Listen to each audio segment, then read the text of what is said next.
Hi, I'm Will, and I would love to welcome you to episode 3 of Built from Scratch, the series where we take a grand idea for how to make a video game, and we just go ahead and we do it. And so here I am on my Scratch page. I am built from scratch with underscores between them. You can always go to my stuff here if you want to follow along. I'm going to go to my stuff here. I'm going to look here. All my projects are shared. I'm going to jump to episode 2.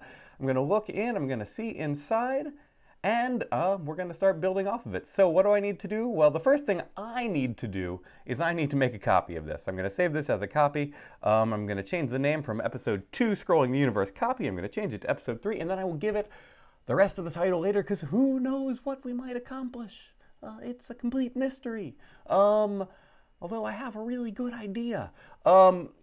Because the reason I have a really good idea, I mean, in general, I go into these things with some idea of what I'm going to do. But with this program in particular, the reason I have a really good idea for what we're going to accomplish is because we're pretty much just going to clean up some problems with our code. And the longer we go in programming, the more this is just going to be true, because a lot of programming is you know what to do next and then you do it.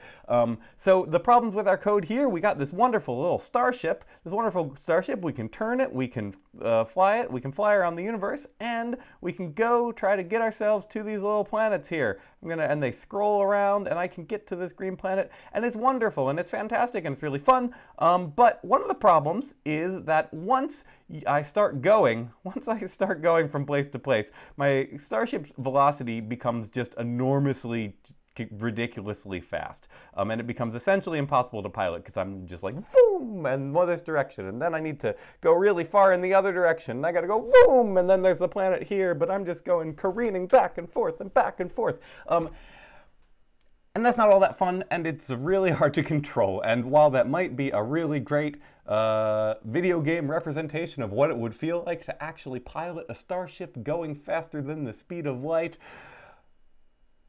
we're not going to have that be our game mechanic. So one of the things that we need to do is we need to clamp down our speed in this game. We are going to make some kind of cosmic speed limit, much like in the real universe, but the cosmic speed limit we are going to pick is not going to be the speed of light. It is going to be something much, much, much slower.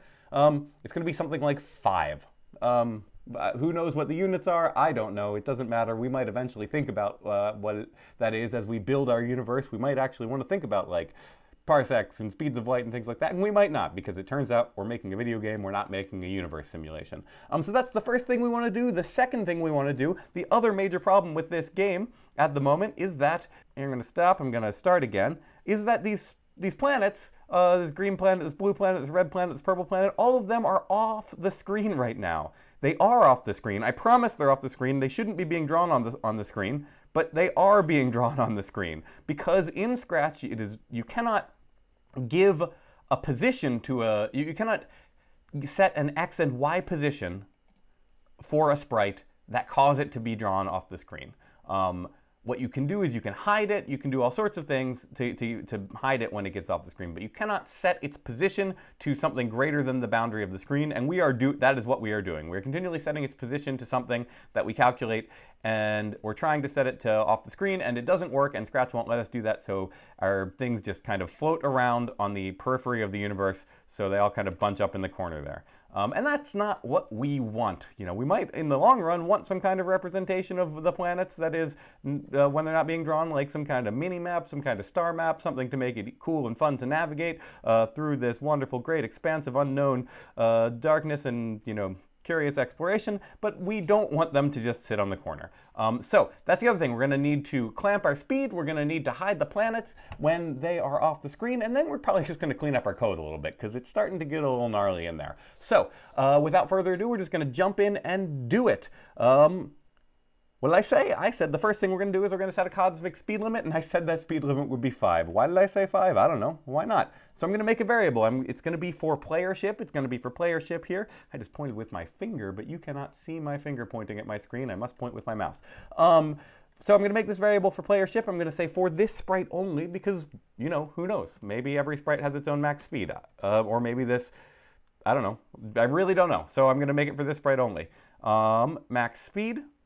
And I'm going to hit OK. And then I'm going to go ahead and I'm going to set it to 5, because that's what I picked. Set max speed to 5 when green flag is clicked. And then I'm going to write some if statements, and the if statements are going to be pretty simple. I'm going to need 4 if statements, 2 sets of 2, one for x and one for y. And I'm going to say if I'm going faster than my max speed, set my speed to max speed. You know, and so if I'm going faster, if velocity x is greater than max speed, then set velocity x to max speed, and the same for y. But actually, that's only 2 if statements, and I said 4, and I said 4 for a reason, because we also have to think about what if my speed is negative, right? I need to check if it's greater than positive max speed or less than negative max speed. So let's just go ahead and do it. We're going to say if we're going to need a greater than sign here, and I'm going to jump over to data, and I'm going to say if velocity x is greater than max speed. If velocity x is greater than max speed, then set max speed, no, don't set max speed, set velocity x to max speed. And there we go. Something almost identical. We're just going to need another if statement, because we're going to say otherwise. We can use this else here, because if it's not like this, there's one other thing that it can be, right? If it's not greater than max speed, it can still be less than negative max speed. So I'm going to duplicate this. I'm going to go here. I'm going to right-click on this operator, and I can change it, which is an incredibly convenient little shortcut thing. I'm going to say if velocity x is less than max speed, but I'm not going to say that, because it's not going to be if it's less than max speed. It's going to be if it's less than negative max speed. And there are 2 ways to say negative max speed using Scratch, and we can either say -1 times max speed or 0 minus, and I like to say -1 times, because that is more like how it's written in algebra, and that is how I think about it. You can think about it any way you want. So if it's less than that, then we're going to set it to, we're not going to set velocity to max speed, we're going to set it to -1 times max speed, so I'll duplicate that and put it in there. Right, so that should handle x, and I'm going to do something identical with y, so I'm going to duplicate this whole if-else statement, and I'm going to change the x to a y. I'm going to change the x to a y, and I'm going to change the x to a y, and then guess what? I'm going to change the x to the y. So now I have this block, and I'm going to have to put it in here, and I'm going to put it in right after we do keyboard controls and right before we move. So we're going to do our keyboard. It's going to listen for things. It's going to set. It's going to make any changes. And then we'll check if we have to clamp down on our speed. And then we will clamp down, and then we will move. So let's go ahead and check. Does this work better? It does work better. Now I can just really straightforwardly, I can be like, I want to go to green planet. Then I'm going to fly over here to blue planet. And then I'm going to go down to red planet, because I've always wanted to visit red planet. And then, oh my God, purple planet. There we go. I'm going to hit Purple Planet 2 in just a minute. And I just navigated from planet to planet with, you know, relative ease. And that was not something you could do in the previous version of this game, where you could, you know, go at essentially infinite speeds, and it was bad. So now that's great. We did the first thing. We did thing number 1. So what was thing number 2? Well, we still have this problem that our planets float on the edges of our periphery when they should hide, when they should disappear. When we shouldn't be able to see them, we can still see them. So I'm going to stop the thing. I'm going to stop it, and we're going to do that. So that's going to be over here in test planet, and it's going to be a series of if statements. But the one little wrinkle is that we have 4 different sprites here, right? We have test planet 2, test planet 3, and test planet 4. And I'm going to write this code. I'm going to write this code to check whether it should be drawn on the screen or not. But I don't want to write it 4 times. I only want to write it once. And I want to write it once and have it affect all of my planets, because what if we don't want just 4 planets? We probably, or stars, or whatever these things are. They're actually stars. So I just want to make that really clear. In my game design, these are going to be stars, and you're going to go to them, and then there will be planets orbiting stars. And I called them planets here. I called them test planet. We'll change it right now. We'll change it to star. It'll be fine. But I don't want to do this because I actually want, like, maybe literally 100,000 stars. Who knows? You know, at least thousands. I think legitimately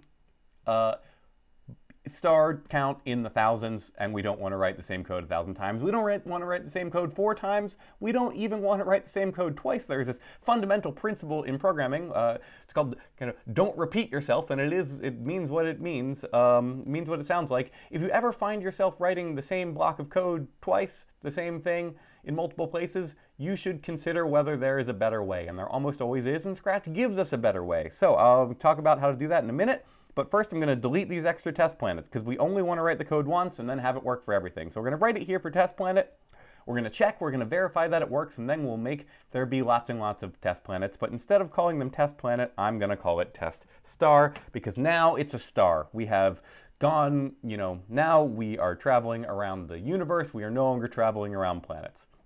Test star. Great. So how do we decide if the star should be drawn on the screen?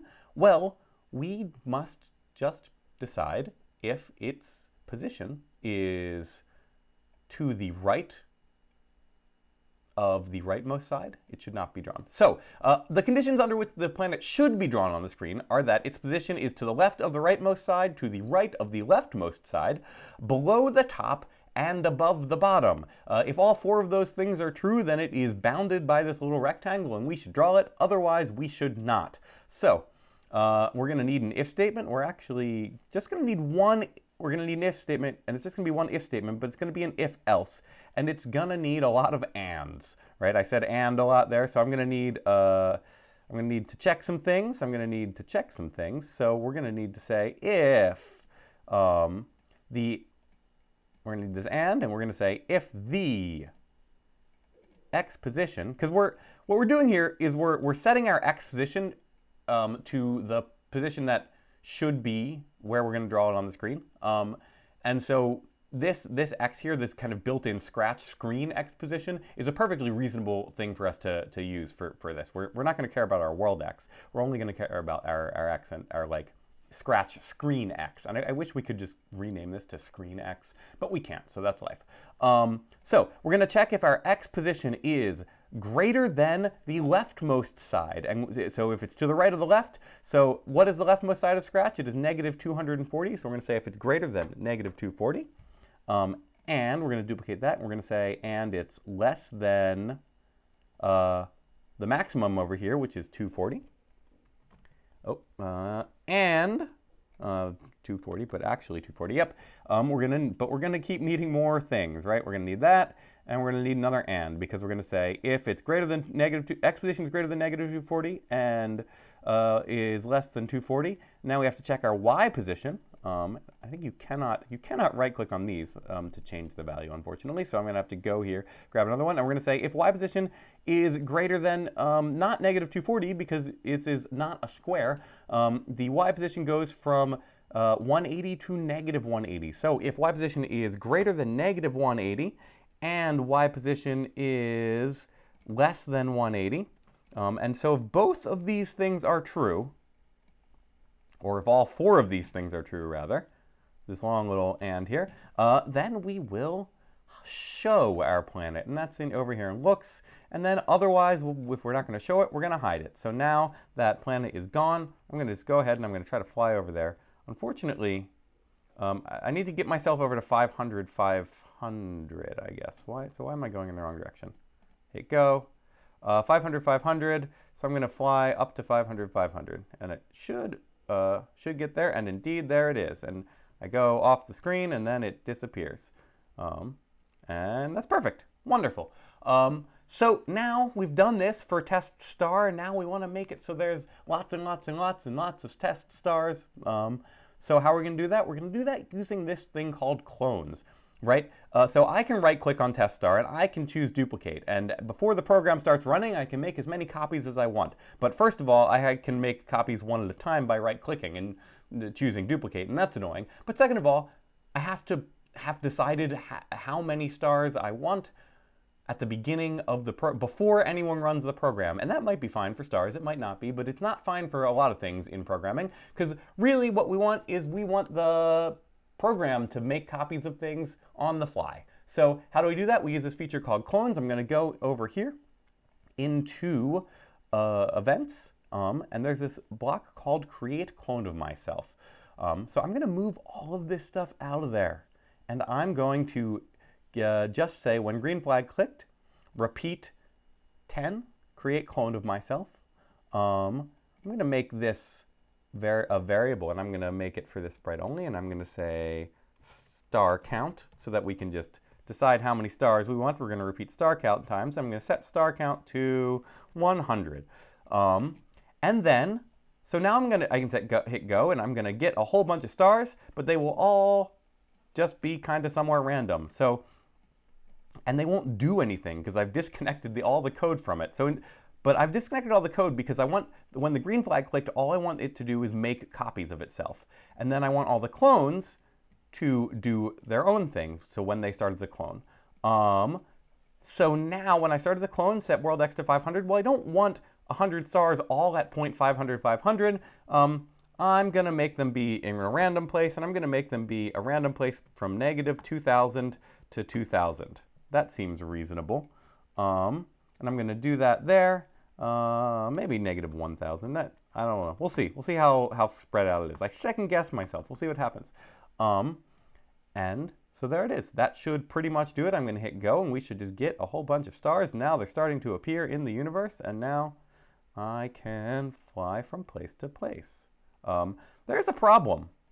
Why are the stars disappearing up there? They should be disappearing much later. So did I do something wrong? I did do something wrong because I said y position is less than 80. It's supposed to be 180. Wonderful. So now it should be better. Now there's all these stars, and they slowly appear and populate the universe. Pretty wonderful. And I can fly through this star field, and I can go one direction, and then I can go back, and there's that little cluster of two stars right next to each other, this little binary star system here, and I can just go there. And so I feel convinced that the stars are all here. I feel convinced that the universe is working, and that's pretty great. There is one problem, and the problem is almost impossible to find. Basically, no one would ever find it, but the problem is that of these 100 stars, I don't actually have 100 stars. I actually have 101 stars. I have the 100 clones, and then I have the original. And the problem with that is that the original doesn't do anything. It doesn't run any of this code, right? The when flag clicked, all it does is repeat and make a bunch of clones. All this stuff is in the when I start as a clone. The original does not ever start as a clone. And the clones aren't around when the green flag is clicked. So in general, if you're using a bunch of clones, you want to have all of the code in the clone block, and then I'm just gonna go ahead and I'm gonna hide this. So I'm gonna make sure, actually I'm gonna hide it at the beginning because these will automatically show themselves, and I'm just gonna make sure that the star, the original star, doesn't accidentally appear on the screen without code running. So there we go. I can hit go, and everything is pretty great. There is only one more thing I really want to do with this here, because it's kind of boring having just this one costume, this one color of star. So what if I make, I'm going to make 5 costumes. I'm just going to pick some colors. Let's have a red planet. Let's have a green planet. Actually, let's just go down this little list here. Yellow and green, and we already have a blue, so let's get ourselves a purple. And now we can have all these different costumes, but they're all of our planets are still going to be the same. They're going to be whatever we had chosen, unless we tell them to be different. And we can. So when I start as a clone, I don't just want to set my world X and world Y to a random position. I also want to pick a random costume. And costumes are dealt with in looks here. And I'm going to say switch costume, but I'm not going to say switch costume to any particular costume in this drop-down menu. You can, one thing you can do is you can actually put a number in here, because costumes don't just have names, they also have numbers.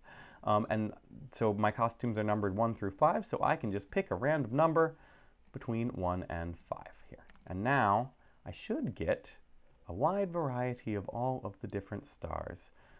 So now I have this beautiful expanse of colorful circles that I can fly through.